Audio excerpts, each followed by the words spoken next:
Praise Lord. നമ്മൾ കഴിഞ്ഞ ദിവസങ്ങളിൽ കൊരിന്ത്യ ലേഖനത്തിൽ നിന്നാണ് കഴിഞ്ഞ 3 ക്ലാസ്സുകൾ പഠിക്കുവാനായിട്ടിടയായത്. ഇന്നും അതിന് കണ്ടിന്യൂസ് ആയിട്ട് നമുക്ക് ദൈവവചനത്തിൽ നിന്ന് ചിന്തിക്കാം. വളരെ പ്രാർത്ഥനയോടുകൂടെ നമുക്ക് ദൈവസന്നിധിയിലായിരിക്കാം. ഇതൊരു വെറും ഒരു നോളജിന് മാത്രമല്ല, അതിലെല്ലാം ഉപരിയായി നമ്മുടെ ജീവിതത്തിൽ ഇതൊരു പ്രാക്ടിക്കൽ ആപ്ലിക്കേഷൻ സൈഡിലേക്ക് കൊണ്ടുവരുവാൻ നമ്മുടെ ഹൃദയങ്ങളെ തുറന്ന് ദൈവസന്നിധിയിലിരിക്കാം. ദൈവത്തിന്റെ പരിശുദ്ധാത്മാവ് നമ്മളോട് സംസാരിക്കും. അത് നമ്മുടെ ജീവിതത്തിൽ വലിയ അനുഗ്രഹമായിട്ട് തീരുവാനായിട്ടിടയാകും. കഴിഞ്ഞ ദിവസങ്ങളിൽ കൊരിന്ത്യ ലേഖനം 1-2 അധ്യായങ്ങളാണ് നാം പഠിച്ചത്.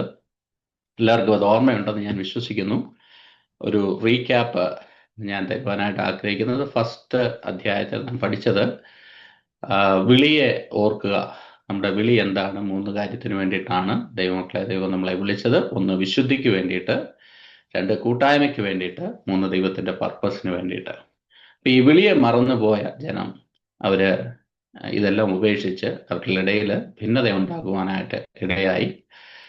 ഈ അതിനുശേഷം അതിൻ്റെ ഏറ്റവും വലിയ ഒരു സൊല്യൂഷനായിട്ട് പൗലോസോട് പറയുന്നത് ക്രൂശിന്റെ വചനം. അത് മാനുഷിക ബുദ്ധിയിലല്ല, ദൈവിക വിസ്തത്തിൽ ആ കാര്യങ്ങൾ നമ്മുടെ ജീവിതത്തിൽ അത് മനസ്സിലാക്കുകയും അത് നമ്മുടെ ജീവിതത്തിൽ പ്രമാണിക്കുകയും ചെയ്യുമ്പോൾ അത് നമ്മുടെ ജീവിതം മാറ്റുവാനായിട്ട് ഇടയാകും. 2-ാമത്തെ അധ്യായത്തിൽ നാം കണ്ടു, ഇവര് ആദ്യം വിളിയെ മറന്നുപോയ ഈ കൂട്ടര് രണ്ടാമത് ഈ മെസ്സേജിനെ മറന്നുപോയി.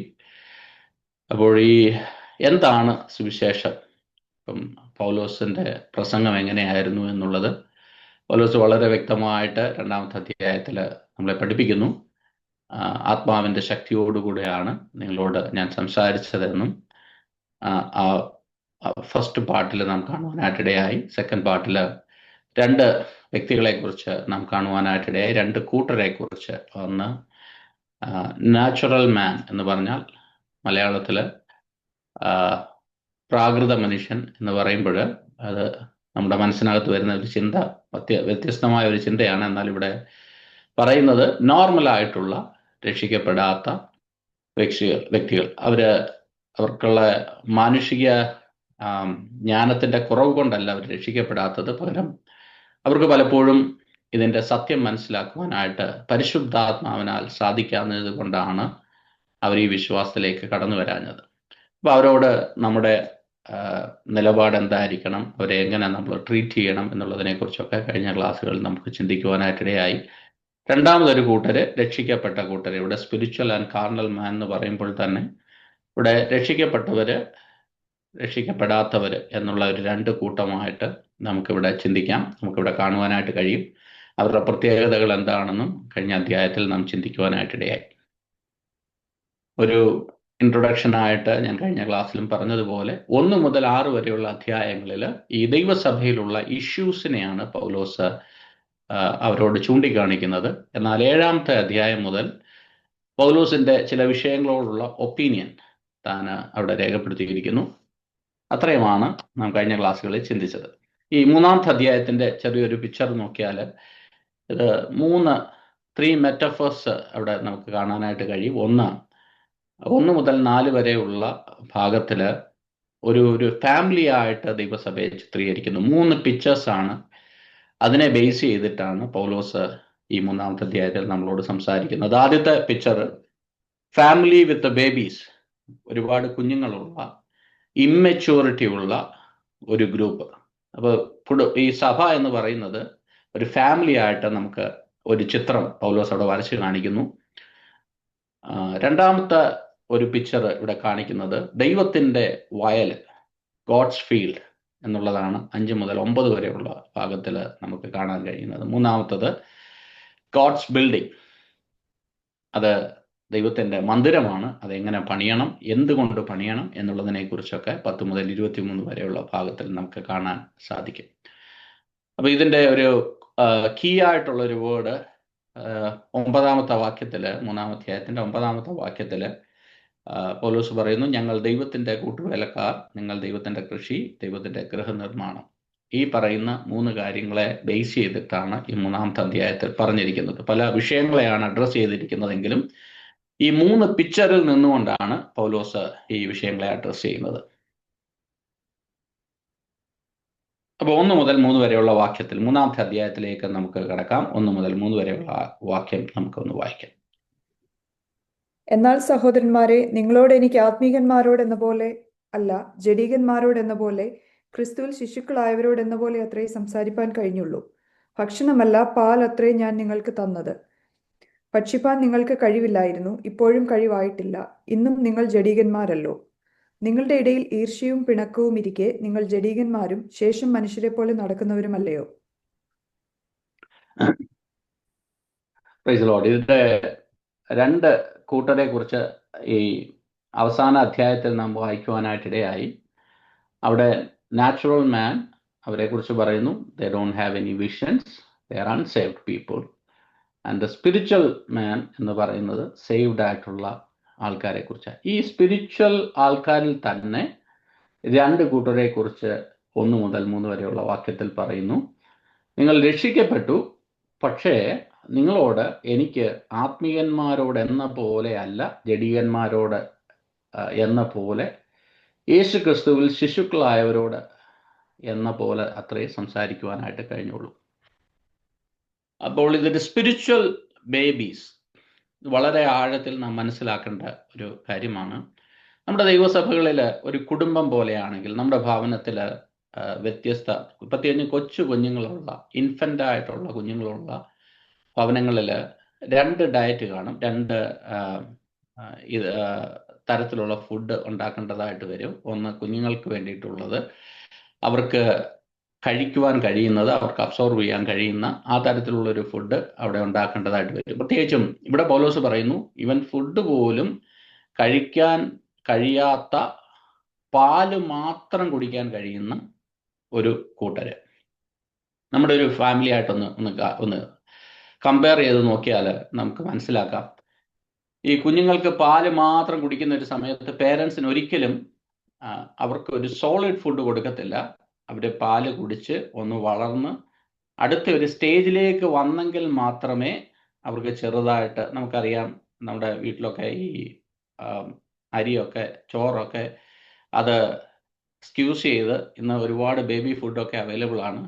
പണ്ടുള്ള കാലത്ത് അതൊക്കെ കുഞ്ഞിന് കഴിക്കാൻ പറ്റാത്തതുകൊണ്ട്, പല്ലൊന്നും ഇല്ലാത്തത് കൊണ്ട് അതിന് കഴിക്കാൻ പറ്റുന്ന പാകത്തിൽ നാം കൊടുക്കാറുണ്ട്. അതാണ് ഒരു പേരൻ്റൽ കെയർ നമുക്കവിടെ കാണുവാനായിട്ട് കഴിയും. അപ്പോൾ പൗലോസ് ഇവിടെ പറയുന്നു, ഞാൻ അതല്ലാതെ നിങ്ങൾക്ക് കുഞ്ഞുങ്ങളെ, ശിശുക്കളോട് സംസാരിക്കുന്നത് പോലെ എനിക്ക് സംസാരിക്കുവാനായിട്ട് കഴിഞ്ഞോളൂ. I could not speak because they were not ready to listen or comprehend. അപ്പോൾ ദൈവത്തിന്, പരിശുദ്ധാത്മാവിന് അവരുടെ ഇടയിൽ ഒരു ലിമിറ്റേഷൻ ഉണ്ടായിരുന്നു എന്നുള്ളതാണ് പൗലോസ് പറയുന്നത്. പൗലോസിന് ജ്ഞാനികളിൽ ജ്ഞാനിയായിരുന്നു. പൗലോസിന് ജ്ഞാനം മാത്രമല്ല, ദൈവത്തിൻ്റെ സന്നിധിയിൽ വളരെ ഡീപ്പായിട്ടുള്ള എക്സ്പീരിയൻസ് ഒക്കെ ഉള്ള മനുഷ്യനാണ്. എന്നാലും പൗലോസ് ആ കൊരിന്ത്യ സഭയ്ക്ക് ലേഖനം എഴുതുമ്പോൾ അവരോട് പറയുന്നത്, ഞാൻ ഈ 1.5 വർഷക്കാലം നിങ്ങളുടെ അടുക്കൽ ഇരുന്നപ്പോഴൊക്കെ ഞാൻ ക്രൂശിൻ്റെ വചനം വളരെ സിമ്പിളായിട്ട് സംസാരിച്ചു, പക്ഷേ നിങ്ങൾക്കത് ഗ്രഹിക്കുവാനായിട്ട് കഴിഞ്ഞില്ല, നിങ്ങളെ അടുത്തൊരു ലെവലിലേക്ക് എനിക്ക് കൊണ്ടുവരുവാനായിട്ട് കഴിഞ്ഞില്ല. അപ്പോൾ ഇവിടെ കാണുന്നത് ഒരു സ്പിരിച്വൽ മെച്യൂരിറ്റിയാണ്. സ്പിരിച്വൽ മെച്യൂരിറ്റി ഇല്ലാത്തതിൻ്റെ കുഴപ്പത്തെക്കുറിച്ചൊക്കെ അവിടെ അഡ്രസ്സ് ചെയ്യുന്നു. അപ്പോൾ നമ്മുടെ ലൈഫിൽ ഇത് കൊരിന്ത്യ സഭയ്ക്ക് അന്ന് എഴുതിയ ഒരു ലേഖനമാണ്. ഇന്ന് നമ്മുടെ സഭകളിൽ നോക്കിക്കഴിഞ്ഞാലും എത്രത്തോളം ഒരു സ്പിരിച്വൽ മെച്യൂരിറ്റിയിലേക്ക് നമ്മൾ വളർന്നിട്ടുണ്ടെന്നുള്ളത് നമ്മളോട് ചോദിക്കാം. എങ്ങനെയാണ് ഈ ആത്മീകനെ ജഡീകനെ തമ്മിൽ തിരിച്ചറിയുവാനായിട്ട് കഴിയുന്നത്? രക്ഷിക്കപ്പെട്ട് സ്നാനപ്പെട്ടവരെല്ലാവരും ആത്മീകരല്ല. അവിടെയാണ് നമുക്കും പറ്റുന്ന ഏറ്റവും വലിയൊരു ചലഞ്ച്. അപ്പം പലരും നമ്മളോട് പറഞ്ഞിട്ടുണ്ട്, എനിക്ക് നിങ്ങൾ ഈ പറയുന്ന വിശ്വാസത്തിൻ്റെ കാര്യവും വചനത്തിൻ്റെ കാര്യവും ഒക്കെ എനിക്ക് അക്സെപ്റ്റ് ചെയ്യാനായിട്ട് പറ്റും, പക്ഷേ ഉണ്ടല്ലോ നിങ്ങളുടെ ചർച്ചിൽ വരുന്ന ചിലരെ ഞങ്ങൾക്ക് അക്സെപ്റ്റ് ചെയ്യാനായിട്ട് പറ്റത്തില്ല. കാര്യം അവർക്കുള്ള രീതികളും സ്വഭാവങ്ങളും ഒക്കെ കാണുമ്പോൾ പലപ്പോഴും ഞങ്ങൾക്കത് അവിടെ വന്നിട്ട് എന്താണ് അതിനേക്കാൾ നല്ലതായിട്ടാണ് ഞങ്ങൾ ജീവിക്കുന്നത്, അതിനേക്കാൾ നല്ല സ്വഭാവം ഞങ്ങൾക്കുണ്ട് എന്ന് പറയുമ്പോൾ ഒരു കാര്യം നമ്മൾ മനസ്സിലാക്കണം, ദൈവസഭയിലുള്ളവരെല്ലാവരും ആത്മീകന്മാരല്ല, സ്നാനപ്പെട്ടവരെല്ലാവരും ആത്മീകന്മാരല്ല. അവരുടെ ഒരു പലപ്പോഴും ഈ ക്യാരക്ടർ ഫോർമേഷൻ ഉണ്ടാകുന്നത് അവരുടെ അപ്ബ്രിങ്ങിങ്ങിലൂടെയാണ്. അവരെങ്ങനെ വളർത്തപ്പെടുന്നു അതൊക്കെ അനുസരിച്ചായിരിക്കും അവരുടെ ക്യാരക്ടർ ഫോം ആകുന്നത്. അപ്പൊ ദൈവം ഒരിക്കലും അത് വെച്ചിട്ട് കമ്പയർ ചെയ്യുന്ന ഒരു വ്യക്തിയല്ല. ഇപ്പം നല്ലൊരു ഭവനത്തിൽ വളർന്ന വ്യക്തികൾ, അവർക്ക് ഇനിയിപ്പം ഈ രക്ഷിക്കപ്പെട്ടില്ലെങ്കിലും അവർക്കൊരു ചിലപ്പോൾ ഒരു നല്ല ക്വാളിറ്റീസ് കാണും. അവർക്ക് നന്നായിട്ട് ഇടപെടാൻ അറിയായിരിക്കും, നന്നായിട്ട് സംസാരിക്കാൻ അറിയായിരിക്കാം. ഇതും സ്പിരിച്വാലിറ്റിയും തമ്മിൽ കൂട്ടിക്കുഴയ്ക്കുവാനായിട്ട് നമുക്ക് കഴിയത്തില്ല. എന്നാൽ അതുപോലെ റഫായിട്ടുള്ള സാഹചര്യങ്ങളിൽ വളർന്നു വന്ന ഒരു വ്യക്തിക്ക് പലപ്പോഴും അവരുടെ സംസാരം അത്ര പോളിഷ്ഡ് ആയിരിക്കത്തില്ല, അവർ ഉപയോഗിക്കുന്ന ലാംഗ്വേജ് അത്ര ക്ലിയർ ആയിരിക്കത്തില്ല. അപ്പൊ ഇത് രണ്ടും, ഇവരോട് രണ്ടുപേരോടും എങ്ങനെയാണ് ഒരു ദൈവിക നീതി ഉണ്ടാകുന്നത്? അപ്പൊ ഇത് രണ്ടും വ്യത്യസ്തമായ ഒരു കാര്യമാണ്. ഞാൻ ആ സബ്ജക്റ്റ് വിട്ടു പോകുന്നില്ല, ഞാൻ മടങ്ങി വരാം. അപ്പൊ ഇവിടെ പറഞ്ഞിരിക്കുകയാണ്, പൗലോസ് പറഞ്ഞിരിക്കുകയാണ്, ദൈവസഭയിലുണ്ട്, ശരിയാണ്, അവർ രക്ഷിക്കപ്പെട്ടതാണ്, സ്നാനപ്പെട്ടതാണ്. പക്ഷെ ഇവർക്കും ജഡീയന്മാരെ പോലെ തന്നെയാണ് ഇവരുടെ സംസാരവും ഇവരുടെ ജീവിത രീതികളും ഇവരുടെ കാര്യങ്ങളിലൊന്നും ഒരു പെട്ടെന്നൊരു മാറ്റം കാണുന്നില്ല. അപ്പൊ അതെങ്ങനെയാ സംഭവിക്കുന്നത്? അത് ദൈവസഭയിലൂടെ ഓരോ ദിവസവും ഉണ്ടാകുന്ന ഒരു ട്രാൻസ്ഫോർമേഷൻസ്, ഓരോ ദിവസവും വചനം കേൾക്കുമ്പോൾ അല്ലെങ്കിൽ വചനത്തിൽ വളരുമ്പോൾ അവരൊരു മെച്യൂരിറ്റിയിലേക്ക് വളരണം. ഇപ്പൊ ഇവിടുത്തെ ആദ്യത്തെ പോയിന്റ്, എല്ലാവർക്കും ഒരു വളർച്ച ആവശ്യമാണ്. നമ്മൾ പലപ്പോഴും ഈ വർഷാവസാനമൊക്കെ സാക്ഷ്യം പറയുമ്പോൾ ഈ വർഷത്തിന്റെ അവസാനത്തേക്ക് വരുന്നു, കഴിഞ്ഞ വർഷം എനിക്കൊന്നും ചെയ്യാൻ പറ്റിയില്ല, ഈ വർഷം എന്തെങ്കിലുമൊക്കെ ചെയ്യണമെന്നുള്ള വലിയ താല്പര്യമൊക്കെ ദൈവസഭയിൽ പറയും. തെറ്റില്ല. പക്ഷെ ഒരു കാര്യം നിങ്ങൾ മറക്കരുത്, കഴിഞ്ഞ വർഷം ചെയ്തതോ ചെയ്താത്തതോ ഒന്നും അല്ല ഇവിടുത്തെ വിഷയം. നിങ്ങൾ ഒരു പടിയും കൂടെ ആ സ്പിരിച്വൽ മെച്യൂരിറ്റിയിലേക്ക് വളർന്നു എന്നുള്ളതാണ് വിഷയം. അതിന് വ്യക്തികൾ മാത്രമല്ല, ദൈവസഭയും അതിന് ഉത്തരവാദികളാണ്. നാം ഓരോ ദിവസവും കേൾക്കുന്ന വചനങ്ങൾ, ഓരോ ദിവസവും നാം പഠിക്കുന്ന, നമ്മളെ മോൾഡ് ചെയ്യുന്ന ഓരോ വചനങ്ങളും അത് കർത്താവിലേക്ക് നമ്മളെ അടുപ്പിച്ച് അടുത്തൊരു മെച്യൂരിറ്റിയിലേക്ക് നമുക്ക് വളരാൻ സാധിച്ചിട്ടുണ്ടെങ്കിൽ നമ്മളൊരു ഗ്രോത്തിന്റെ പാതയിലാണ്. നമുക്ക് അത് വളരെ സന്തോഷം നൽകുന്ന ഒരു കാര്യമാണ്. നമ്മുടെ ദൈവസഭയിലുള്ള ഓരോ വ്യക്തികളും, അതിനകത്ത് നമുക്ക് മാത്രമല്ല, നമ്മുടെ ചർച്ചിലുള്ള എല്ലാവരും വളരണം. അവരൊരു ഇൻഫന്റ് സ്റ്റേജിലാണെങ്കിൽ അടുത്ത ഒരു സ്റ്റേജിലേക്ക് ഒരു ലൈറ്റായിട്ടുള്ള ഫുഡ് കഴിക്കാൻ പറ്റുന്ന പാകത്തിൽ അവർ വളരണം. ലൈറ്റായിട്ടുള്ള ഫുഡാണ് അവർ ഇതുവരെ കഴിച്ചുകൊണ്ടിരുന്നതെങ്കിൽ അടുത്ത ഒരു സ്റ്റേജിലേക്ക് ഒരു സോളിഡ് ഫുഡ് കഴിക്കുന്ന ഇതിലേക്ക് വളരണം. നമ്മുടെ ചിന്താഗതി, നമ്മുടെ ആ ഒരു തിങ്കിങ് പ്രോസസ്സ് ആ ഒരു രീതിയിലേക്ക് അങ്ങ് മാറണം. അതാണ് സ്പിരിച്വൽ മെച്യൂരിറ്റി എന്ന് പറയുന്നത്. അതൊരു മിനിസ്ട്രി അല്ല. പലപ്പോഴും സ്പിരിച്വൽ മെച്യൂരിറ്റിയെ മിനിസ്ട്രി ആയിട്ട് ആൾക്കാർ മിസ്ഇൻറ്റർപ്രറ്റ് ചെയ്യാറുണ്ട്. അല്ല, സ്പിരിച്വൽ മെച്യൂരിറ്റി എന്ന് പറഞ്ഞാൽ അവരുടെ ക്യാരക്ടറിൽ ഉണ്ടാകുന്ന ഒരു ട്രാൻസ്ഫോർമേഷൻസ്, ദൈവവചനപ്രകാരം ഒരു ബിബ്ലിക്കൽ കൾച്ചറിലേക്ക് വളരുന്ന ഒരവസ്ഥ. അപ്പോൾ പൗലോസ് ഇതാണ് പറയുന്നത്, നിങ്ങളുടെ ഇടയിൽ ആ സ്പിരിച്വൽ മെച്യൂരിറ്റി വന്നിട്ടില്ല. ഒരു കാര്യം നിങ്ങൾ ചിന്തിക്കണം, കൊരിന്ത്യ സഭയോട് പറയുമ്പോൾ കൃപാവരത്തിൽ കുറവില്ലാത്ത, ഒരു കാര്യത്തിലും ഈ ജ്ഞാനത്തിൽ കുറവില്ലാത്ത, തത്വജ്ഞാനികളുടെ കാര്യത്തിൽ കുറവില്ലാത്ത, ഒരുപാട് ഗസ്റ്റ് സ്പീക്കേഴ്സിന്റെ കാര്യത്തിൽ കുറവില്ലാത്ത ഒരു സഭയോട് പൗലോസ് അഡ്രസ് ചെയ്യുന്ന ഒരു വിഷയം, നിങ്ങൾക്ക് ഈ കാര്യത്തിലൊക്കെ നിങ്ങൾക്ക് വളരെ ശക്തിയാണ്, നിങ്ങളുടെ ആരാധനയിലൊക്കെ അവിടെ ഭയങ്കര കുലുങ്ങുന്ന ആരാധനയൊക്കെ ആയിരിക്കും, പക്ഷേ നിങ്ങൾ സ്പിരിച്വൽ മെച്യൂരിറ്റിയിലേക്ക് വളർന്നിട്ടില്ല. ഒരു കാര്യത്തിൽ ഒന്ന് ചിന്തിച്ചു നോക്കിയാൽ അതിനകത്തുനിന്ന് വളരെ ഈ കൊരിന്ത്യ സഭയെക്കുറിച്ച് നമ്മൾ തുടക്കത്തിൽ കൊരിന്ത്യരെ കുറിച്ച് കൊരിന്ത്യർ മറ്റുള്ളവരെ കളിയാക്കി, നിങ്ങൾ കൊരിന്ത്യനാണോ എന്ന് ചോദിച്ചാൽ അത്രയ്ക്ക് മോറലായിട്ട്, അത്രയ്ക്ക് നിലവാരം കുറഞ്ഞ ഒരു രീതിയിൽ ആൾക്കാരെ വിളിക്കുന്ന ഒരു കാര്യമാണ് നീ കൊരിന്ത്യനാണോ എന്ന് ചോദിക്കുന്നത്. അപ്പൊ എന്താണ് ആ കൊരിന്ത്യ സഭയുടെ ഒരു പബ്ലിക്കലി ഉള്ള ഒരു പിക്ചർ എന്നുള്ളത് നിങ്ങൾ നോക്കണം.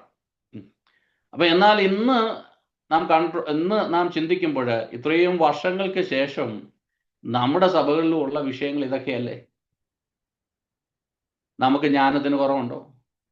നമുക്ക് ഓരോ വചനത്തിന്റെ ഡോക്ടറിനിലോ തിയോളജിയിലോ എന്തെങ്കിലും കുറവുണ്ടോ? എത്രയോ സ്പീക്കേഴ്സ് നമ്മുടെ ഇടയിലുണ്ട്. ഡെലിവറൻസ് നടക്കുന്നില്ലേ? നമുക്ക് അന്യഭാഷയ്ക്ക് കുറവുണ്ടോ? ആരാധനയ്ക്ക് നമുക്ക് കുറവുണ്ടോ? പക്ഷെ ഇതൊക്കെ ആണെങ്കിലും നമ്മൾ എത്രത്തോളം സ്പിരിച്വൽ മെച്യൂരിറ്റിയിലേക്ക് വളർന്നിട്ടുണ്ട് എന്നുള്ളത് വലിയൊരു ചോദ്യം. ഇവിടെ പറയുന്നു ബേബീസ്.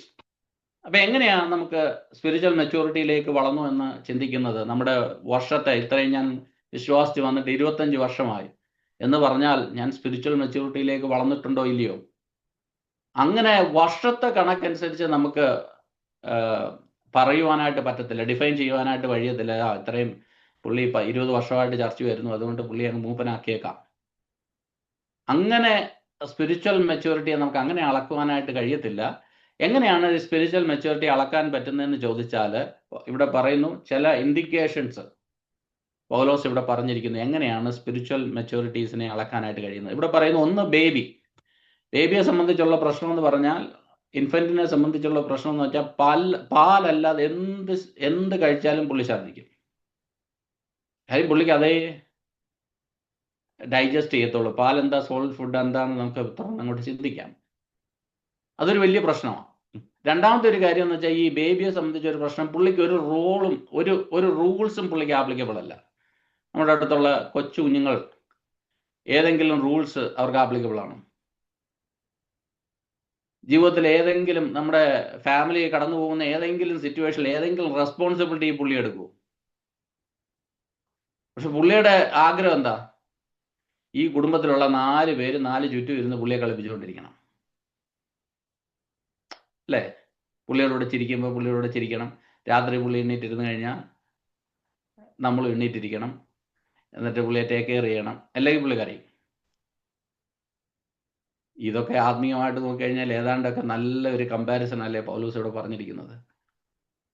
നമ്മളെല്ലാവരും ടേക്ക് കെയർ ചെയ്യണമെന്നുള്ളതും നമ്മുടെ ചുറ്റും ഇങ്ങനെ എല്ലാവരും കറങ്ങിക്കൊണ്ടിരിക്കണമെന്നുള്ളതുമാണ് നമ്മുടെ ഇപ്പോഴും ഉള്ള ഒരു മെൻറ്റാലിറ്റി എന്ന് പറഞ്ഞാൽ, നമ്മൾ വി ആർ സ്പിരിച്വലി നമ്മളൊരു ഇൻഫൻ്റ് ആണ്. നമ്മൾ ആ ഒരു മെച്യൂരിറ്റിയിലേക്ക് വളർന്നിട്ടില്ല.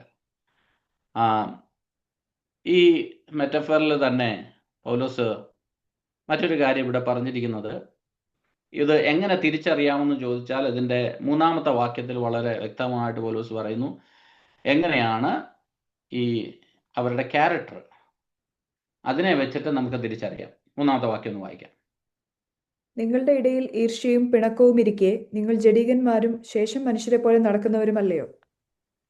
നിങ്ങളുടെ ഇടയിൽ എന്താണ് പ്രശ്നം? ഈർഷ്യയും പിണക്കവും ഇരിക്കെ നിങ്ങൾ ജഡികന്മാരും ശേഷം മനുഷ്യരെ പോലെ നടക്കുന്നവരുമല്ലേ? ഇപ്പോൾ വളരെ ക്ലിയർ ഇൻഡിക്കേഷൻ ആണ് പൗലോസ് പറയുന്നത്. നിങ്ങൾ ഇന്നും ഈ പിണക്കവും ഈർഷ്യയും ഒക്കെ നിങ്ങളുടെ ഇടയിലുണ്ടെങ്കിൽ, നിങ്ങളുടെ ഇടയിൽ ഇന്നും ഭിന്നത ഉണ്ടെങ്കിൽ, നിങ്ങൾക്ക് ഇന്നും ആ ഒരു യൂണിറ്റിയിലേക്ക് കടന്നു വരാൻ കഴിയുന്നില്ലെങ്കിൽ, എന്നും നിങ്ങൾക്കൊന്ന് അഡ്ജസ്റ്റ് ചെയ്യാനായിട്ട് കഴിയുന്നില്ലെങ്കിൽ, എന്താ നിങ്ങൾ ആരാണ്? നിങ്ങൾ ഈ ജഡീകന്മാരും ശേഷം മനുഷ്യരെ പോലെയും നടക്കുന്നവരല്ലേ? ആരാ ഈ ശേഷം മനുഷ്യരെന്ന് പറഞ്ഞാൽ? Normal people.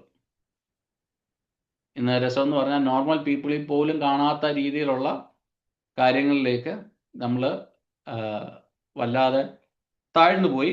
അതൊരു വലിയൊരു വിഷയമാണ്.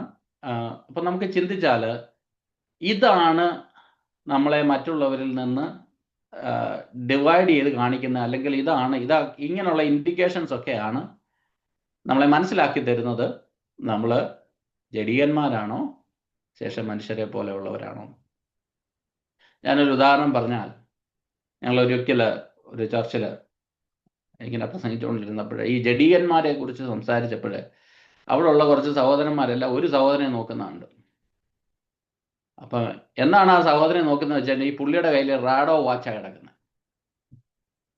അപ്പം നമ്മുടെ കാഴ്ചപ്പാടിൽ ജഡീകൻ എന്ന് പറഞ്ഞാൽ റാഡോ വാച്ച് കെട്ടിയവനും എക്സ്പെൻസീവായിട്ടുള്ള ഫുഡ്, എക്സ്പെൻസീവായിട്ടുള്ള ഡ്രസ്സ് ധരിച്ചവരും ഒക്കെയാണ് നമ്മുടെ ഭാഷയിൽ അല്ലെങ്കിൽ നമ്മുടെ ചിന്തയിൽ ജഡീകന്മാരെന്നുള്ളത്.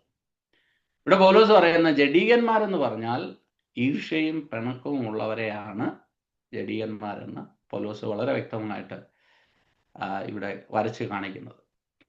പിന്നെ ഇവിടെ പറയുന്ന മറ്റൊരു കാര്യം നാം മനസ്സിലാക്കേണ്ടത്, solid food or baby food. എബ്രായ ലേഖനം 5-ാം അധ്യായത്തിൻ്റെ 11 മുതൽ 14 വരെയുള്ള വാക്യത്തിലും ഇതേ കാര്യം തന്നെ എബ്രായ ലേഖന കർത്താവ് എഴുതിയിരിക്കുന്നു. അതൊന്ന് വായിക്കാം. ഇതിനെക്കുറിച്ച് ഞങ്ങൾക്ക് വളരെ പറവാനുണ്ട്, എങ്കിലും നിങ്ങൾ കേൾപ്പാൻ മാന്യമുള്ളവരായി തീർന്നതുകൊണ്ട് തെളിയിച്ചു തരുവാൻ വിഷമം. കാലം നോക്കിയാൽ അത് ഇപ്പോൾ ഒന്ന് വിളിക്കണേ. അതിൻ്റെ 11-ാമത്തെ വാക്യം ഇങ്ങനെ എഴുതിയിരിക്കുന്നത്, it is difficult to explain since you have become too lazy to understand. Too lazy to understand. അപ്പൊ ഈ ദൈവവചനം മനസ്സിലാക്കണമെങ്കിലും നമ്മുടെ ഈ ലേസ്നെസ് ഒക്കെ ഒന്ന് മാറണം. നമ്മുടെ മലയാളത്തിൽ മന്ദത എന്നാണ്, എത്ര പേർക്ക് മന്ദത എന്ന് പറഞ്ഞാൽ മനസ്സിലാവുമെന്ന് അറിയത്തില്ല. ഈ ലേസ്നെസ് ഒക്കെ ഒന്ന് മാറിയെങ്കിൽ മാത്രമേ, നമ്മൾ ഉത്സാഹമുള്ളവരാണെങ്കിൽ മാത്രമേ നമ്മളോട് തിരുവചനത്തിൻ്റെ ആഴമേറിയ സത്യങ്ങൾ മനസ്സിലാക്കി തരുവാനായിട്ട് കഴിയത്തുള്ളൂ. ഞാൻ ആലോചിക്കുമായിരുന്നു, പൗലോസിനെ പോലെ ഇത്രയും ജ്ഞാനിയായ ഒരു മനുഷ്യന് താൻ പറയുന്ന ഒരു കാര്യം, ഇത്രയും ഡിഫിക്കൽട്ടാണ് ദൈവവചനത്തിൻ്റെ സോളിഡായിട്ടുള്ള വശങ്ങൾ നമുക്ക് മനസ്സിലാക്കി തരിക എന്നുള്ളത്. Too lazy, you are too lazy to understand. Praise the lord. നമുക്ക് എത്രത്തോളം ഈ തിരുവചനം പഠിക്കുവാനും അതിനനുസരിച്ച് നമുക്ക് ഉയരുവാനായിട്ടും ഉള്ള താല്പര്യമുണ്ട് എന്നുള്ളത് നമ്മളെ തന്നെ ഒന്ന് ശോധന ചെയ്ത് നോക്കണം. എത്രത്തോളം ഈ കാര്യത്തിൽ നമ്മൾ ഉത്സാഹം കാണിക്കും. നമ്മൾ പലപ്പോഴും ഈ പഠിക്കുന്ന കുഞ്ഞുങ്ങളോടൊക്കെ പറയും, നിങ്ങൾ ലേസി ആകരുത്, നിങ്ങൾ ഉത്സാഹത്തോടുകൂടെ പഠിക്കണം. ഇത്ര ഉത്സാഹത്തോടുകൂടെ പഠിച്ചെങ്കിലേ നല്ല മാർക്ക് കിട്ടത്തുള്ളൂ, നല്ല അഡ്മിഷൻ കിട്ടത്തുള്ളൂ. നമ്മൾ പിള്ളേരെയൊക്കെ ഒരുപാട് എൻകറേജ് ചെയ്യാറുണ്ട്. അപ്പോൾ പൗലോസ് ഇവിടെ പറയുന്ന ഒരു കാര്യം, എബ്രായർക്ക് ലേഖനം എഴുതിയപ്പോൾ അവരോട് പറയുന്ന ഒരു കാര്യം, നിങ്ങൾ ലേസി ആയതുകൊണ്ട് നിങ്ങളോട് ഇന്നും വളരെ സിമ്പിളായിട്ടുള്ള കാര്യങ്ങൾ മാത്രമേ എനിക്ക് പറയുവാനായിട്ട് കഴിയുന്നുള്ളൂ. ഒന്ന് ചിന്തിച്ചു നോക്കിയാൽ, ഞായറാഴ്ച മാത്രം ഒന്ന് ആരാധനയ്ക്ക് വന്ന് 2 പാട്ടും പാടി അവിടെയുള്ള ആരാധനയൊക്കെ കൂടി ആ ഒരു വലിയൊരു സാറ്റിസ്ഫാക്ഷനിലൂടെ മടങ്ങുന്ന വ്യക്തികളെ പിന്നെ അടുത്ത ആഴ്ച വരെ തിരുവചനം പഠിക്കുവാനും അതിനൊരു എഫർട്ട് എടുക്കാതിരിക്കുകയും ചെയ്യുന്നവരെ കുറിച്ചല്ലേ ഈ തിരുവചനത്തിൽ പറയുന്നത്. You are too lazy to understand. നിങ്ങൾ ഈ കേൾക്കുന്ന വചനം ഇതൊരു എന്താ പറയുന്ന, ഒരു ഔട്ട്ലൈൻ ഇട്ട് നമ്മൾ തരുന്നെങ്കിലും ഇതിലപ്പുറം ഒന്നും ആർക്കും തിരുവചനം നമ്മളെ പഠിപ്പിക്കുവാനായിട്ട്, അല്ല ഞാൻ പഠിപ്പിക്കുന്നതിനപ്പുറമായിട്ട് പഠിപ്പിക്കാൻ കഴിയത്തില്ലെന്നല്ല പറയുന്നത്. നമ്മൾ ഏത് തിരുവചനം കേട്ടാലും നമുക്കതിൻ്റെ ആഴമേറിയ സത്യങ്ങൾ മനസ്സിലാക്കണമെങ്കിൽ നാമും ദൈവവുമായിട്ട് ദൈവസന്നിധിയിൽ ഇരുന്ന് തിരുവചനത്തിൻ്റെ അടുത്തിരുന്ന് ഈ ലേസിനെസ് ഒക്കെ ഒന്ന് കളഞ്ഞ് ഉത്സാഹത്തോടുകൂടെ തിരുവചനം പഠിച്ചെങ്കിൽ മാത്രമേ നമുക്ക് ഇതിൻ്റെ മർമ്മങ്ങൾ അല്ലെങ്കിൽ ഇതിൻ്റെ ട്രൂത്ത് നമുക്ക് മനസ്സിലാകത്തുള്ളൂ. അതാ പൗലോസ് പറയുന്നത്, എത്ര ഞാൻ എക്സ്പ്ലെയിൻ ചെയ്താലും it is difficult to explain since you have become too lazy to understand. Hallelujah. ഇപ്പോൾ നമുക്ക് ഏറ്റവും കൂടുതൽ പഠിപ്പിക്കാൻ ബുദ്ധിമുട്ടുള്ള ആരാന്ന് ചോദിച്ചാൽ, PG പഠിക്കുന്ന പിള്ളേരെ അല്ല, അവർക്കൊരു ജസ്റ്റ് ഒരു ഔട്ട്ലൈൻ ഒക്കെ ഇട്ട് കൊടുത്തു കഴിഞ്ഞാൽ അവരങ്ങ് പഠിച്ചോളും. ഇവിടുന്ന് പഠിക്കണം, അതിന്ന് പഠിക്കണം, അല്ലെങ്കിൽ അതിൻ്റെ ഒരു ചെറിയൊരു കാര്യമൊക്കെ പറഞ്ഞാൽ ബാക്കിയൊക്കെ അവർ വർക്ക് ചെയ്ത് പഠിച്ചോളും. എന്നാൽ കിൻഡർ ഗാർഡനിലേക്കുള്ള കുഞ്ഞുങ്ങളെ ആണെങ്കിൽ ഇങ്ങോട്ട് വിളിച്ചാൽ അങ്ങോട്ട് പോകും, ഒരുത്തൻ അങ്ങോട്ട് പോകുമ്പോൾ മറ്റവൻ ജനലിലേക്ക് കയറും. അവരെ പഠിപ്പിക്കുന്ന ടീച്ചേഴ്സിൻ്റെ കാര്യം ഒന്ന് ആലോചിച്ച് നോക്കണം. ഭയങ്കര പാടാണ് പഠിപ്പിക്കാൻ. അവർക്ക് എന്തെങ്കിലും കഥയൊക്കെ പറഞ്ഞ് അവരെ ഇങ്ങനൊരു സുഖിപ്പിച്ച് രസിപ്പിച്ച് ഒക്കെ അങ്ങ് ഇരുത്തുക എന്നുള്ളതല്ലാതെ ഇവരെ പഠിപ്പിക്കാൻ വലിയ പാടാണ്, ഇവരെ മാനേജ് ചെയ്യാൻ വലിയ പാടാണ്. അതുപോലെയാണ് പൗലോസ് ഇവിടെ പറഞ്ഞത്, it is too hard to teach you. 12 തൊട്ടുള്ള വാക്യങ്ങൾ വായിച്ചു. കാലം നോക്കിയാൽ ഇപ്പോൾ ഉപദേഷ്ടാക്കന്മാരായിരിക്കേണ്ടുന്ന നിങ്ങൾക്ക് ദൈവത്തിന്റെ അരുളപ്പാടുകളുടെ ആദ്യ പാഠങ്ങളെ തന്നെ വീണ്ടും ഉപദേശിച്ചു തരുവാൻ ആവശ്യമായിരിക്കുന്നു. Praise the Lord. ആഹാരമല്ല, പാൽ അത്രേ നിങ്ങൾക്ക് ആവശ്യമെന്ന് വന്നിരിക്കുന്നു. ഇവിടെ പൗലോസ് പറയാണ്, ഈ കാലം നോക്കിയാൽ ഈ രക്ഷിക്കപ്പെട്ട് ഈ യാത്ര തുടങ്ങി. ഇത് രക്ഷിക്കപ്പെട്ടതിന് ശേഷം എന്ന് പറഞ്ഞാൽ, സത്യം പറഞ്ഞാൽ ഇതൊരു യാത്രയാണ്. നമ്മൾ ഒരു യാത്ര പോകുന്നത് പോലെ രക്ഷ എന്ന് പറയുന്ന ഒരു സ്റ്റെപ്പ് വെച്ച് അതിനുശേഷം ദൈവത്തിൻ്റെ പരിശുദ്ധാത്മാവ് നമ്മളെ നടത്തുന്ന ഒരു യാത്രയാണ്. നമ്മൾ ചെല്ലുന്നത്, സാഹചര്യങ്ങൾ, നമ്മൾ സംസാരിക്കുന്ന വ്യക്തികൾ, നമ്മളായിരിക്കുന്ന ചർച്ച, ഇതെല്ലാം ഈ യാത്രയുടെ ഭാഗമാണ്. പക്ഷെ ഈ യാത്രയിലൊക്കെ ഒരു ഇനിഷ്യേറ്റീവ് നമ്മുടെ സൈഡിൽ നിന്ന് ഇടാതെ ലേസി ആയിട്ട് ഇരുന്നാൽ, പൗലോസ് പറയാണ്, കാലം നോക്കിയാൽ നിങ്ങൾ ഉപദേഷ്ടാക്കന്മാരാകേണ്ട വ്യക്തികളാണ്. എല്ലാവരും ടീച്ചേഴ്സ് ആകുമെന്നല്ല പറയുന്നത്. എങ്കിലും കാലം നോക്കിയാൽ ആ ഒരു മെച്യൂരിറ്റിയിലേക്ക് നിങ്ങൾ വളരേണ്ട വ്യക്തികൾ. എല്ലാവരും ബൈബിൾ ടീച്ചേഴ്സ് ആകുമെന്നല്ല അതിൻ്റെ അർത്ഥം. എന്നാലും നിങ്ങൾക്ക് മറ്റുള്ളവരെ ഇൻഫ്ലുവൻസ് ചെയ്യുവാൻ കഴിയുന്ന ഒരു സാഹചര്യത്തിലേക്ക് നിങ്ങൾ വരേണ്ട വ്യക്തികളായിരുന്നു. എന്നാൽ ഇന്ന് നിങ്ങളുടെ അവസ്ഥ എന്ന് പറയുമ്പോൾ ഇന്നും നിങ്ങൾക്ക് പാല് വേണം. പാലെങ്കിലും പൗലോസ് പറയാ, പാലെങ്കിലും കൊടുത്ത് ഇവരെ നിർത്തണം, അല്ലെങ്കിൽ മറ്റതൊന്ത് പറഞ്ഞാൽ ഇവർക്ക് ദഹിക്കത്തില്ല. വചനത്തിന്റെ കട്ടിയായ കാര്യങ്ങളൊക്കെ ഇവരോട് പറഞ്ഞാൽ ശിഷ്യത്വത്തിനെ കുറിച്ചോ അല്ലെങ്കിൽ ക്രൂശിന്റെ അധികം അതിന്റെ മിസ്റ്ററീസിനെ കുറിച്ചോ ഒക്കെ പറയുമ്പോൾ ഈ ജനത്തിന് ദഹിക്കുന്നില്ല. അവരെന്നും കേൾക്കുന്നത് ഈ ഭൂമിയിലുള്ള കാര്യങ്ങൾ. പാലിന്റെ മറ്റൊരു ഡെഫിനിഷൻ പറഞ്ഞാൽ നമുക്ക് എന്ത് കിട്ടും എന്ന് റിലേറ്റഡ് ആയിട്ട് പൗലോസിന്റെ ഭാഷയിൽ പറഞ്ഞാൽ കർമ്മരസമാകുന്ന, നമുക്കൊരു വചനം സോളിഡായിട്ട് അതിനകത്തൊരു 4 ഉദാഹരണവും 4 കഥയൊക്കെ പറഞ്ഞില്ലേ നമുക്ക് ഫോളോ ചെയ്യാൻ പോലും കഴിയത്തില്ല. കാര്യം എന്താ? നമുക്ക് എപ്പോഴും കർമ്മരസമായ കാര്യങ്ങൾ പറഞ്ഞെങ്കിൽ മാത്രമേ നമ്മുടെ അറ്റൻഷനെ അതിനകത്തോട്ട് നിർത്താൻ പറ്റുന്ന ഒരവസ്ഥ. അല്ലെങ്കിൽ വളരെ നമുക്ക് ബോറിംഗ് ആയിട്ട് മാറുന്ന ഒരു വ്യക്തി ആണെങ്കിൽ നമ്മൾ ഇന്നും ദൈവസന്നിധിയിൽ വളർന്നിട്ടില്ല. തിരുവചനത്തിൽ നമുക്ക് സന്തോഷിക്കുവാനായിട്ട് കഴിയുന്നുണ്ടോ? അതോ ഇത് എല്ലാ ദിവസവും പാസ്റ്റർ പറയുന്നതാണല്ലോ, അല്ലെങ്കിൽ ഇത് വായിച്ചില്ലെങ്കിൽ എന്ത് സംഭവിക്കും എന്ന് വിചാരിച്ചൊരു ബൈ ഫോഴ്സായിട്ട് നാം വായിക്കുന്ന ഒരു സാഹചര്യമാണെങ്കിൽ അത് പലപ്പോഴും നമ്മുടെ ശിശുത്വത്തിനെയാണ് കാണിക്കുന്നത്. എന്നാൽ ഒരു സ്റ്റേജ് കഴിഞ്ഞ് വളർന്നു കഴിയുമ്പോൾ നമ്മൾ കുഞ്ഞുങ്ങളോട് പിന്നെ പഠിക്കണമെന്നൊന്നും പറയേണ്ട ആവശ്യമില്ല. അവർക്ക് അതിനകത്തൊരു ഇൻട്രസ്റ്റ് ആയാൽ അവർ തനിയെ പഠിക്കുവാനായിട്ട് ഇടയാകും. ഈ സോളിഡ് ഫുഡിനെ കുറിച്ചും ഈ മിൽക്കിനെ കുറിച്ചും ഒക്കെ ഞാനൊന്ന് ചെറുതായിട്ട് പറഞ്ഞല്ലോ. ഇപ്പൊ പൗലോസ് പറയുകയാണ്, അതിന്റെ 14ാമത്തെ വാക്യം ഒന്ന് വായിച്ചോ. കട്ടിയായുള്ള ആഹാരം നന്മതിന്മകളെ തിരിച്ചറിയുവാൻ തഴക്കത്താൽ അഭ്യസിച്ച ഇന്ദ്രിയങ്ങളുള്ളവരായി പ്രായം തികഞ്ഞവർക്കേ പറ്റുകയുള്ളൂ. ഇവിടെ കട്ടിയായ ആഹാരത്തിന്റെ 1-2 കാര്യങ്ങൾ ഇവിടെ പറയുന്നത്. ഒന്ന്, ഡീപ് തിയോളജിക്കൽ മിസ്റ്ററീസ്, തിരുവചനത്തിന്റെ ആഴങ്ങൾ, അത് പഠിക്കുവാനുള്ള ഒരു ആഗ്രഹവും, അത് അങ്ങനെ ഒരു ആഗ്രഹത്തോടുകൂടെ ദൈവസന്നിധിയിൽ ഇരിക്കുമ്പോൾ ദൈവം നമുക്ക് അത് മനസ്സിലാക്കി തരും. രണ്ടാമത്തെ, കോംപ്ലക്സ് എത്തിക്കൽ ഡിസേൺമെന്റ്. അതൊരു ഒരുപാട് ചിന്തിക്കാനുള്ള ഒരു കാര്യമാണ് ഈ കോംപ്ലക്സ് എത്തിക്കൽ ഡിസേൺമെന്റ്. ഒരു കാര്യം ചെറിയ ഒരു വിഷയമാണെങ്കിൽ നമുക്ക് അതിനകത്തൊരു ഡിസിഷൻ, നമുക്കതിനകത്തൊരു കൺക്ലൂഷനിലേക്ക് വരാനായിട്ട് കഴിയും. എന്നാൽ രണ്ടും ഒരുപോലെ ഇരിക്കുന്ന പണികൾ, തിരുവചനത്തിൽ തന്നെ 2 പണികളെ കുറിച്ച് പറയുന്നു. ഒന്ന് അടിസ്ഥാനമുള്ളതും ഒന്ന് അടിസ്ഥാനമില്ലാത്തതും.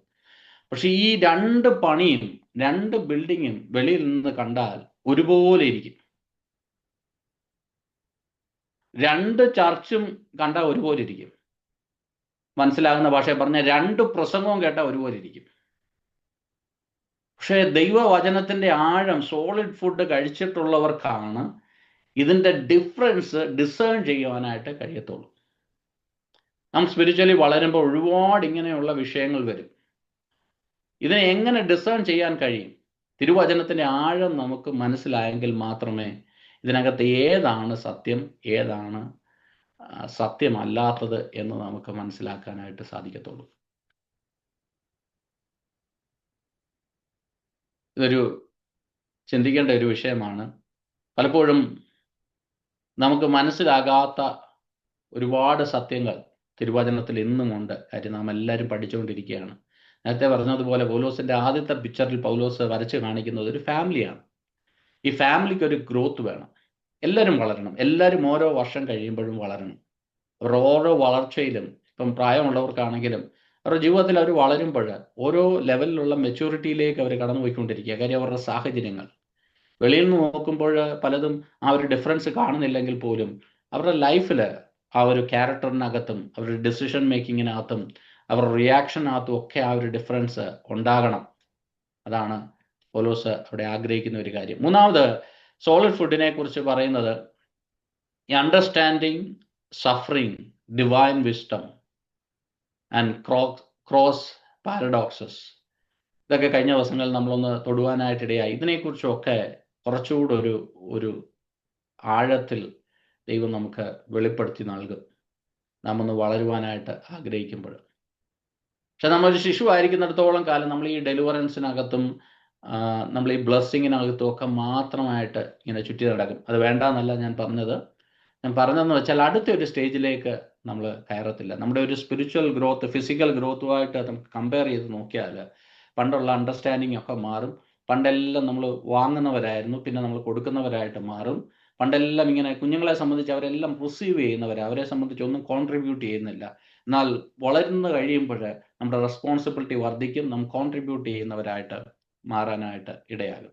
ഇതിലെല്ലാം ഉപരിയായിട്ട് സോളിഡ് ഫുഡ് കഴിക്കുന്ന ആൾക്കാർ ക്രൈസ്റ്റ് ലൈക്ക് ക്യാരക്ടറിലേക്ക് അവർ ഓരോ ദിവസം കഴിയുമ്പോഴും വളരുവാനായിട്ട് ഇടയാകും. നമ്മൾ ഈ ക്രൈസ്റ്റ് ലൈക്ക് ക്യാരക്ടറിലോട്ടൊക്കെ മാറണമെങ്കിൽ ഈ പാലിൽ നിന്ന് അടുത്ത ഒരു സ്റ്റെപ്പിലേക്ക് മാറിയെങ്കിൽ മാത്രമേ ഇതുണ്ടാകത്തുള്ളൂ. അതാണ് 1 മുതൽ 3 വരെയുള്ള വാക്യങ്ങളിൽ നാം കാണുന്നത്. ഇനി 4 മുതൽ ഉള്ള വാക്യങ്ങൾ നമുക്ക് വായിക്കാം. 4 മുതൽ 9 വരെയുള്ള വാക്യങ്ങൾ വായിച്ച് നമുക്ക് കൺക്ലൂഡ് ചെയ്യാം. ഒരുത്തൻ ഞാൻ പൗലോസിന്റെ പക്ഷക്കാരനെന്നും മറ്റൊരുത്തൻ ഞാൻ അപ്പൊല്ലോസിന്റെ പക്ഷക്കാരനെന്നും പറയുമ്പോൾ നിങ്ങൾ സാധാരണ മനുഷ്യരല്ലയോ? അപ്പൊല്ലോസ് ആർ, പൗലോസ് ആർ, തങ്ങൾക്ക് കർത്താവ് നൽകിയതുപോലെ നിങ്ങൾ വിശ്വസിപ്പാൻ കാരണമായി തീർന്ന ശുശ്രൂഷക്കാരത്രേ. ഞാൻ നട്ടു, അപ്പൊല്ലോസ് നനച്ചു, ദൈവം അത്രേ വളരുമാറാക്കിയത്. ആകയാൽ വളരുമാറാക്കുന്ന ദൈവമല്ലാതെ നടുന്നവനും നനയ്ക്കുന്നവനും ഏതുമില്ല. നടുന്നവനും നനയ്ക്കുന്നവനും ഒരുപോലെ ഓരോരുത്തന് താന്താന്റെ അധ്വാനത്തിനൊത്തവണ്ണം കൂലി കിട്ടും. ഞങ്ങൾ ദൈവത്തിന്റെ കൂട്ടുവേലക്കാർ, നിങ്ങൾ ദൈവത്തിന്റെ കൃഷി, ദൈവത്തിന്റെ ഗൃഹനിർമ്മാണം. Praise the Lord. അപ്പൊ രണ്ടാമത്തെ ഒരു പിക്ചർ അവിടെ വരച്ച് കാണിക്കുന്നത് എന്താണെന്ന് ചോദിച്ചാൽ, കൃഷി, നിങ്ങൾ ദൈവത്തിന്റെ കൃഷി, ഞങ്ങൾ ദൈവത്തിന്റെ കൂട്ടുവേലക്കാർ. അവിടെ ഈ പൗലോസ് അപ്പൊല്ലോസിന്റെ പക്ഷക്കാർ എന്ന് പറയുന്ന ഈ പക്ഷം, അത് ഒരു സ്പിരിച്വൽ മെച്യൂരിറ്റിയെ കാണിക്കുന്ന കാര്യമല്ല, സ്പിരിച്വൽ ഇമ്മെച്യൂരിറ്റിയെ കാണിക്കുന്ന ഒരു കാര്യമാണ്. ഈ ഗ്രൂപ്പിസം, പക്ഷം എന്നൊക്കെ തുടങ്ങിയ കാര്യങ്ങൾ ഇന്ന് ദൈവസഭയിലൊക്കെ നാം കാണുന്ന ഒരു വിഷയമാണ്. ഇതിൻ്റെ എല്ലാം പ്രശ്നം നമ്മൾ പലപ്പോഴും ഈ സ്പിരിച്വൽ ഫുഡിനകത്ത് ഈ മിൽക്ക് നടത്തിയ ഒരു സ്റ്റേജിലേക്ക് മാറാത്തതാണ്. പല മെഗാ ചർച്ചസിലും വരുന്ന ഏറ്റവും വലിയൊരു ചലഞ്ച്, അവരുടെ കുഴപ്പമാണെന്നൊന്നും ഞാൻ പറയത്തില്ല, പക്ഷെ ഒരു വലിയൊരു ചലഞ്ച് എന്ന് പറയുമ്പോൾ ഈ ജനത്തിന് എന്ത് ഫീഡ് ചെയ്യണമെന്നുള്ളത് പലപ്പോഴും പാസ്റ്റേഴ്സ് കൺഫ്യൂസ് ആകാറുണ്ട്, ലീഡേഴ്സ് കൺഫ്യൂസ് ആകാറുണ്ട്. കാര്യം വലിയൊരു കൂട്ടം വരുമ്പോൾ അവരുടെ സ്പിരിച്വൽ നിലവാരം അറിയത്തില്ല. പിന്നെ എല്ലാവർക്കും കൂടെ പറ്റുന്ന ഒരു രീതിയിൽ ഒരു മിൽക്ക് കൊടുത്തു വിട്ടാൽ ആർക്കും പരാതിയില്ല എന്നുള്ള രീതിയിലാണ് പലപ്പോഴും ഈ മിൽക്ക് മാത്രം അവിടെ ലഭിക്കുമ്പോൾ ജനം വളരുവാനായിട്ട് ഇടയാകത്തില്ല. ജനം ആ ആത്മീയ സ്പിരിച്വൽ ഫുഡിലേക്ക്, ആ സോളിഡ് ഫുഡ് കഴിക്കുന്ന ഒരവസ്ഥയിലേക്ക് വരത്തില്ല. അത് വലിയൊരു ചലഞ്ചാണ്. ഇവിടെ പൗലോസ് പറയുകയാണ്, നിങ്ങൾ ദൈവത്തിൻ്റെ വയലാണ്. അപ്പം ഞങ്ങൾ ആരാണെന്ന് ചോദിച്ചാൽ ഞങ്ങൾ ഇവിടുത്തെ മാസ്റ്റേഴ്സ് അല്ല, ഞങ്ങൾ ഇവിടുത്തെ സെർവൻസ് ആണ്. ഞങ്ങളുടെ ഉത്തരവാദിത്വം എന്ന് പറഞ്ഞാൽ ഇതിനെ പ്ലാന്റ് ചെയ്യുകയും വാട്ടർ ചെയ്യുകയും ഒക്കെ ചെയ്യുക എന്നുള്ളതാണ് ഞങ്ങളുടെ ഉത്തരവാദിത്വം. We are not masters, we are saviours. Not saviours but just servants. അപ്പം ഞങ്ങളെ കുറിച്ചുള്ള ഏറ്റവും വലിയൊരു പദ്ധതി എന്ന് പറഞ്ഞാൽ ലീഡേഴ്സിനെ കുറിച്ച് അല്ലെങ്കിൽ പാസ്റ്റേഴ്സിനെ കുറിച്ച് ദൈവം ആഗ്രഹിക്കുന്ന ഏറ്റവും വലിയൊരു കാര്യം എന്ന് ചോദിച്ചാൽ ഈ ദൈവത്തിൻ്റെ ഈ മാസ്റ്റർ പ്ലാൻ ഇൻ്റർപ്രറ്റ് ചെയ്യാൻ കഴിയുന്നവരായിത്തീരണം. ഞാൻ മനസ്സിലാക്കിയെടുത്തോളം അതാണ് ദൈവം നമ്മളെക്കുറിച്ച് ആഗ്രഹിക്കുന്നത്. മാസ്റ്റർ പ്ലാൻ ദൈവത്തിൻ്റെതാണ്, പക്ഷേ ഈ മാസ്റ്റർ പ്ലാൻ ഇൻ്റർപ്രറ്റ് ചെയ്യുവാനായിട്ട് കഴിയണം. ഒരു ഉദാഹരണം പറഞ്ഞാൽ, നമ്മളൊക്കെ സൈറ്റിലായിരിക്കുന്ന സമയത്ത് ഇവിടെയൊക്കെ സൂപ്പർവൈസേഴ്സ് ഉണ്ട്, വർക്കേഴ്സ് ഉണ്ട്. അപ്പോൾ അവരുടെ ഒരു ക്വാളിഫിക്കേഷനായിട്ട് നമ്മൾ ചോദിക്കുന്ന ഒരു കാര്യം, നിങ്ങൾ പ്ലാൻ ഒന്നും വരയ്ക്കേണ്ട, പ്ലാനൊക്കെ എൻജിനീയേഴ്സ് വരച്ചോളും. പക്ഷേ ഈ പ്ലാൻ പടിയായിട്ട് ഈ കാര്യങ്ങളൊക്കെ ചെയ്യണമെങ്കിൽ നിങ്ങൾക്ക് ഈ കിട്ടുന്ന എൻജിനീയറിംഗ് ഡ്രോയിങ് നിങ്ങളെ കൊണ്ട് ഇൻ്റർപ്രറ്റ് ചെയ്യാനായിട്ട് കഴിയണം. ദൈവം നമ്മളെക്കുറിച്ചും ആഗ്രഹിക്കുന്നത് as A servants, as A leader, ദൈവം നമ്മളെക്കുറിച്ചും ആഗ്രഹിക്കുന്ന ഈ തിരുവചനം, ഈ പ്ലാൻ, ദൈവത്തിൻ്റെ മാസ്റ്റർ പ്ലാൻ, ദൈവത്തിൻ്റെ വചനപ്രകാരമുള്ള ആ മാസ്റ്റർ പ്ലാൻ അതേപടിക്ക് ഇൻ്റർപ്രറ്റ് ചെയ്യാനായിട്ട് നമ്മളെ കൊണ്ട് കഴിയണം. ഒരു കാര്യം ഒന്ന് ആലോചിച്ച് നോക്കണേ. ഈ ഇന്റർപ്രറ്റ് ചെയ്യാനായിട്ട് കഴിയാത്ത എന്ന് പറഞ്ഞാൽ ഈ ഡ്രോയിങ് മനസ്സിലാക്കാൻ കഴിയാത്ത ഒരു വ്യക്തിയുടെ കയ്യിൽ ഡ്രോയിങ് കൊടുത്ത് പണിയാൻ ആരംഭിച്ചാൽ എവിടെ ചെന്ന് അവസാനിക്കും? പുള്ളിയുടെ തോന്നിയ പോലൊക്കെ അങ്ങ് പണിയും. അപ്പൊ അങ്ങനെ പണിയുന്നതെല്ലാം കൂടെ കഴിയുമ്പോഴത്തേക്ക് പണി നടക്കുന്നുണ്ട്. എല്ലാവരും ഭയങ്കര ബിസിയാണ്. പക്ഷേ ഈ ഡ്രോയിങ്ങും പണിയും തമ്മിൽ യാതൊരു ബന്ധവും കാണത്തില്ല. കർത്താവ് നമ്മളെക്കുറിച്ച് ആഗ്രഹിക്കുന്നത്, പൗലോസ് പറയുന്നത്, ഞങ്ങളുടെ ഉത്തരവാദിത്വം എന്ന് പറഞ്ഞാൽ ഇതിനെ വളരുമാറാക്കുന്നതൊക്കെ ദൈവമാണ്. ഞങ്ങളുടെ ആകെ ഉത്തരവാദിത്വം എന്ന് പറഞ്ഞാൽ ഈ ഡ്രോയിങ്ങിനെ ഇന്റർപ്രറ്റ് ചെയ്ത് അതിനനുസരിച്ച് പണിയുക എന്നുള്ളതാണ്. മാസ്റ്റർ പ്ലാൻ ദൈവത്തിൻ്റെതാണ്. അല്ലാതെ ഞങ്ങളുടെ എഡ്യൂക്കേഷൻ കൊണ്ടോ ഞങ്ങളുടെ സ്പീക്കിംഗ് എലക്വൻസി കൊണ്ടോ ഒന്നും പണിയുവാൻ പറ്റുന്ന ഒരു കാര്യമല്ല. ഇതൊക്കെ ചെയ്യുവാണെങ്കിൽ ഞങ്ങളുടെ റോള് ചെയ്തിട്ട് പിന്നെയും ഉള്ള കാര്യമെന്ന് പറഞ്ഞാൽ ഇതിനെ വളരുമാറാക്കുന്നതും ദൈവമാണ്. പിന്നെ ഒട്ട കാര്യം എന്ന് വെച്ചാൽ മാറിയിരുന്ന് പ്രാർത്ഥിക്കുക അല്ലെങ്കിൽ മാറിയിരുന്ന് കാണുക എന്നുള്ളതേ ഉള്ളൂ. നമ്മൾ ഈ ദൈവവചനം അതിൻ്റെ അർത്ഥത്തോടുകൂടെ അല്ലെങ്കിൽ അതിൻ്റെ ആ ഒരു ഫുൾ റെസ്പോൺസിബിലിറ്റിയോടുകൂടെ അത് ഇന്റർപ്രറ്റ് ചെയ്ത് കൊടുക്കുമ്പോൾ അതിനെ ഒരു ലൈഫാക്കി ട്രാൻസ്ഫോർമേഷൻ ആക്കി മാറ്റുക എന്നുള്ളത് പരിശുദ്ധാത്മാവാണ് ചെയ്യുന്നത്. അപ്പോൾ അതാണ് 5 മുതൽ 7 വരെയുള്ള വാക്യങ്ങളിൽ നാം കാണുന്നത്. അപ്പോൾ തന്നെ ഒരു വലിയൊരു ചോദ്യം പലപ്പോഴും നമ്മുടെ അകത്തുമൊക്കെ വരുന്ന പാസ്റ്റേഴ്സിനെ സംബന്ധിച്ച്, പ്രത്യേകിച്ചും പ്രസംഗിക്കുന്നവരെ സംബന്ധിച്ച്, എന്ത് പ്രസംഗിക്കണം? ഇപ്പം നമുക്ക് പുതുതായിട്ട് വരുന്നവരുണ്ട്, രക്ഷയിലേക്ക് വന്നുകൊണ്ടിരിക്കുന്നവരുണ്ട്, പഠിക്കുന്നവരുണ്ട്, രക്ഷിക്കപ്പെട്ടവരുണ്ട്, വർഷങ്ങളായിട്ട് രക്ഷിക്കപ്പെട്ടിട്ടിരിക്കുന്ന വ്യക്തികളുണ്ട്. ഇതിൻ്റെ ഇടയിൽ എന്താ പഠിപ്പിക്കേണ്ട? പൗലോസിൻ്റെ ഭാഷയിൽ പറഞ്ഞാൽ പാല് കൊടുക്കണമോ അതോ കട്ടിയായ ആഹാരം കൊടുക്കണമോ? അത് തുടർന്നുള്ള ഡിസ്കഷന് ഞാനത് വിടുന്നു. എങ്കിലും എൻ്റെ ഒരു ചെറിയ ഒരു ചിന്ത, നമുക്ക് ദൈവത്തിൻ്റെ പരിശുദ്ധാത്മാവ് തരുന്ന ആ ഒരു വചനം അത് സംസാരിക്കുമ്പോൾ ഓരോ വ്യക്തികൾക്കും അത് എടുക്കുന്നത് വ്യത്യസ്തമായിട്ടായിരിക്കും. ഓരോരുത്തരുടെയും മനസ്സിനകത്ത് ടച്ച് ചെയ്യുന്നത് വ്യത്യസ്തമായിട്ടായിരിക്കും. ഓരോരുത്തരും അതിൻ്റെ ഡെപ്ത് മനസ്സിലാക്കുന്നത് വ്യത്യസ്തമായിട്ടായിരിക്കും. ശിശുക്കളായിട്ടുള്ളവർക്ക് അതിൻ്റെതായ ലെവലിൽ അവർക്ക് അക്സെപ്റ്റ് ചെയ്യാനായിട്ട് കഴിയും. എന്നാൽ കുറച്ചുകൂടെ മെച്യൂർ ആയിട്ടുള്ളവർക്ക് അത്രയും ഡീപ്പായിട്ട് ആ വചനത്തിൻ്റെ ആഴങ്ങൾ മനസ്സിലാക്കുവാനായിട്ട് കഴിയും. അതിനനുസരിച്ച് നമ്മുടെ വചനം ഒന്നും മോഡിഫൈ ചെയ്യേണ്ട ആവശ്യമില്ല എന്ന് ഞാൻ പൂർണ്ണമായിട്ട് വിശ്വസിക്കുന്നത്. തുടർന്നുള്ള ഡിസ്കഷന് നമുക്ക് ഓരോ പ്രിയപ്പെട്ടവരുടെ അഭിപ്രായം അതിനകത്ത് കേൾക്കുവാനായിട്ട് ഞാൻ ആഗ്രഹിക്കുന്നു. ഇനി 8-ാമത്തെ വാക്യം വായിക്കാം.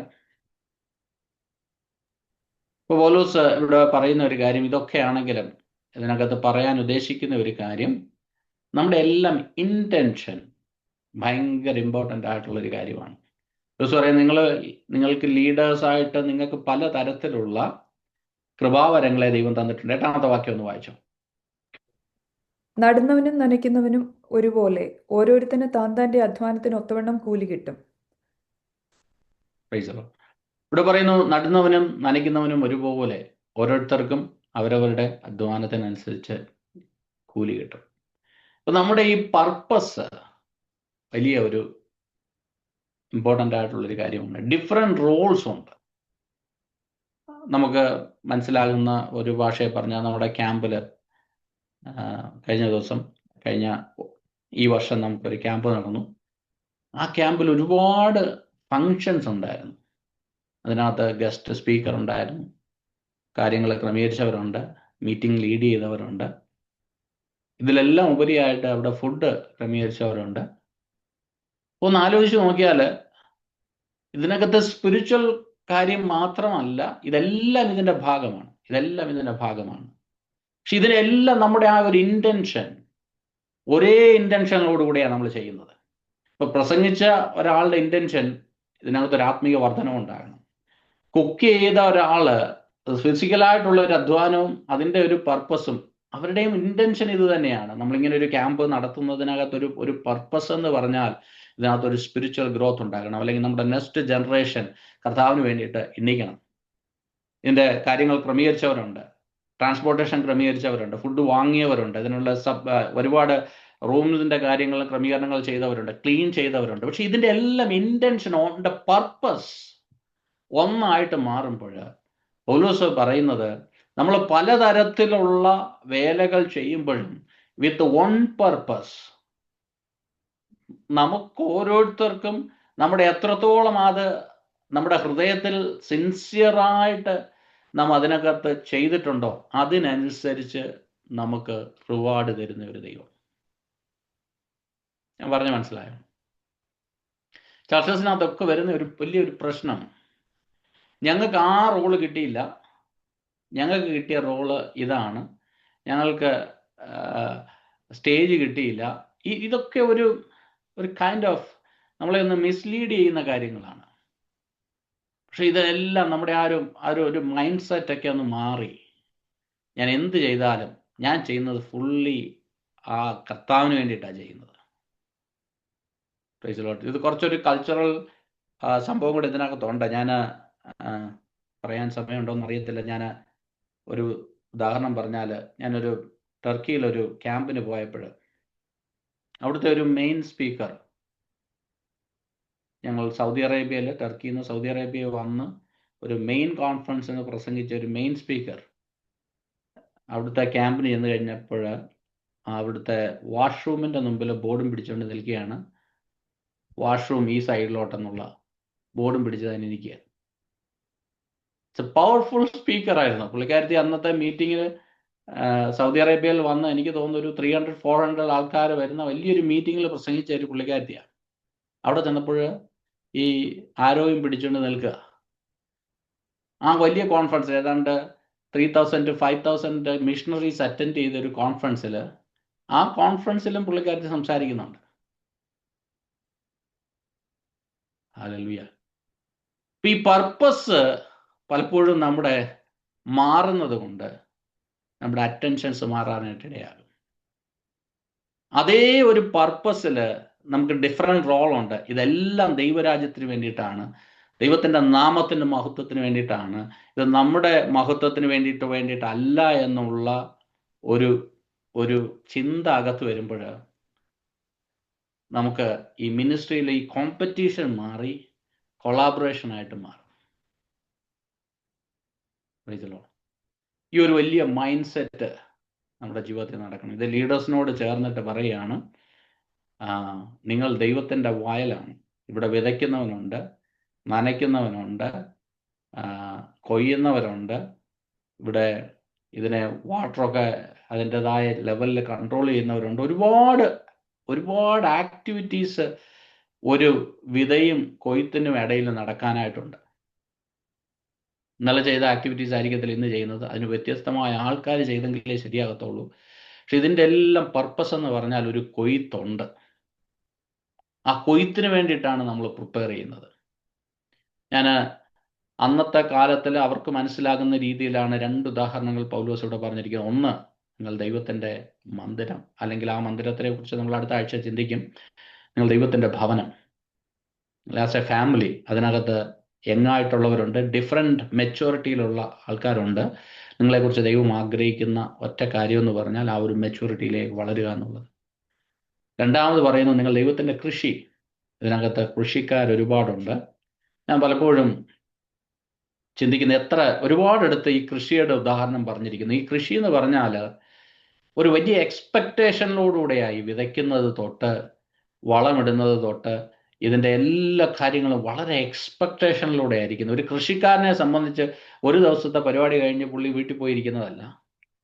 ഒരു ദിവസം മെസ്സേജ് കഴിയുമ്പോഴത്തേക്ക് തൻ്റെ പരിപാടി കഴിഞ്ഞു, ഇനിയിപ്പോൾ അടുത്ത ആഴ്ചയിലേക്ക് ചിന്തിച്ചാൽ മതി എന്നുള്ളതല്ല. ഈ കൃഷിയുടെ ആ ഒരു ഫലം കാണുന്നിടം വരെയും ഒരു കൃഷിക്കാരൻ്റെ റോൾ അവസാനിക്കുന്നില്ല.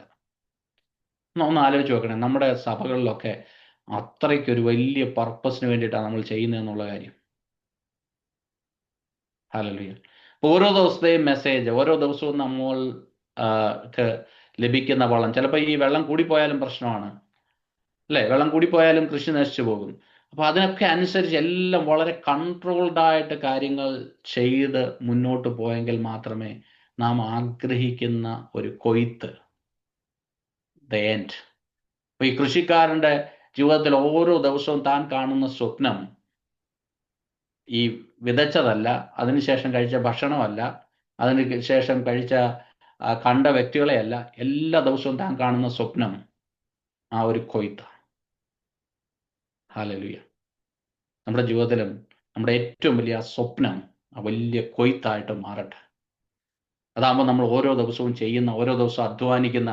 ഇപ്പോൾ ഒരു ദിവസം പുള്ളി ഇതെല്ലാം ചെയ്ത് അധ്വാനിച്ചിട്ട് അങ്ങോട്ട് വരുമ്പോൾ പിറ്റേ ദിവസം വൈകുന്നേരം വെച്ചിട്ടോ ഞാൻ അത്രയും അധ്വാനിച്ചിട്ട് എനിക്കൊന്നും കിട്ടിയില്ലല്ലോ. എപ്പോഴും അങ്ങനെയാണ്. നമ്മൾ അധ്വാനിക്കുന്നതിനൊന്നും അല്ലെങ്കിൽ ഇതിനൊന്നും ഒരു പാസ്റ്റർ ഒരു നല്ല വാക്ക് പറഞ്ഞില്ലല്ലോ. ഇവിടൊന്നും അല്ല തീരുന്നത്. നമുക്കെല്ലാം ഒരു ഒരു ഒരു ലാസ്റ്റ് വരെ ജസ്റ്റ് വെയിറ്റ്. ഒരു കൊയ്ത്തുണ്ട്. കണ്ണീരോടെ വിതയ്ക്കുന്നവൻ ആർപ്പോടെ കൊയ്യും എന്നുള്ള തിരുവചനം പറയുന്നത്. നമ്മൾ ആ ഒരു ആർപ്പിന് വേണ്ടിയിട്ടാണ് നമ്മൾ ഈ ചെയ്യുന്നതൊക്കെ, ഈ ചെയ്യുന്നതെല്ലാം എങ്കിൽ ഹല്ലേലൂയ നമ്മൾ നിരാശപ്പെട്ടു പോകത്തില്ല. പക്ഷെ ഒരിക്കലും ഈ കൊയ്ത്തിന്റെ അല്ലെങ്കിൽ ഈ ഒരു പണിയുടെ ഇടയിൽ വെച്ചിട്ട് വിട്ടിട്ട് പോകരുത്. അങ്ങനെയാണെങ്കിൽ നമുക്ക് ഒരിക്കലും ആ ഒരു എൻഡ് കാണാനായിട്ട് കഴിയത്തില്ല. B patient. നമ്മുടെ ഓരോ ദിവസത്തെയും സ്വപ്നം അതായി മാറട്ടെ. ഒരു കൊയ്ത്തുണ്ട്, ഒരു കാലഘട്ടമുണ്ട്, ഓരോ സീസണുണ്ട്. പക്ഷെ ആ ഒരു സീസൺ വരുന്നുണ്ട്, ഒരു കൊയ്ത്തിന്റെ സീസൺ. നാം ഇന്ന് ദൈവസന്നിധിയിലായിരിക്കുമ്പോൾ, നാം ഓരോ വിവിധ സ്ഥലങ്ങളിലായിരിക്കുമ്പോൾ ആ കൊയ്ത്തിനെ സ്വപ്നം കണ്ട് ദൈവവചനത്തിന് വേണ്ടിയിട്ട് നിൽക്കുന്നവരും ദൈവനാമത്തിന് വേണ്ടി അധ്വാനിക്കുന്നവരുമായിട്ട് മാറട്ടെ. വലിയൊരു വയലിലാണ് ദൈവം നമ്മളെ ആക്കിയിരിക്കുന്നത്. നമുക്ക് എല്ലാവർക്കും അതിനകത്ത് റോളുണ്ട്. നമ്മളെല്ലാം ദൈവത്തിൻ്റെ കൂട്ടുവേലക്കാരാണ്. കൊളാബറേറ്റ് ചെയ്ത് ദൈവത്തോട് ചേർന്ന് പണിയുന്നവരാണ്. ദൈവം നമ്മളെ അതിനായിട്ട് സഹായിക്കുമാറാകട്ടെ.